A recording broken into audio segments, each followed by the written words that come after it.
আসসালামু আলাইকুম রহমাতুল্লাহি ওয়া বারাকাতুহু। সুপ্রিয় সম্মানিত দর্শক শ্রোতা, আশা করি মহান রব্বুল আলামিনের দয়ায় আপনারা সকলেই ভালো আছেন। সুপ্রিয় সম্মানিত দর্শক শ্রোতা, আজকে হযরত উসমান রাদিয়াল্লাহু তাআলা আনহু থেকে একটি ঘটনা বর্ণনা করব। ঘটনার শিরোনাম হচ্ছে অজুর ফজিলত। সুপ্রিয় সম্মানিত দর্শক শ্রোতা, আপনাদের নিকট অনুরোধ থাকবে ঘটনাটি শেষ পর্যন্ত শোনার। একবার হযরত উসমান রাদিয়াল্লাহু আনহু সাথীদের নিয়ে জ্ঞান ও শিষ্টাচার বিষয়ে আলোচনা করছিলেন। এক পর্যায়ে তিনি অজুর পানি আনার নির্দেশ দিলেন। পানি আনা হলো।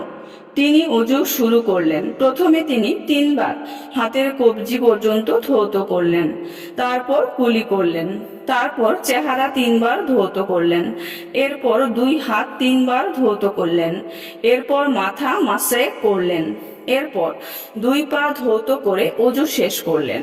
অজু শেষ করে তিনি মুচকি হাসতে লাগলেন। এরপর সাথীদের বললেন, তোমরা কি আমার হাসার কারণ জিজ্ঞেস করবে না?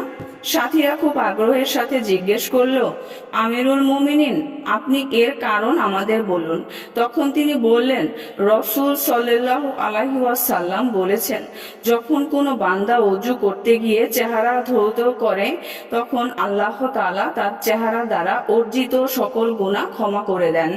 এরপর যখন সে তার 2 হাত ধৌত করে, তখন আল্লাহ তাআলা তার হাতের দ্বারা অর্জিত গুনাহ মাফ করে দেন।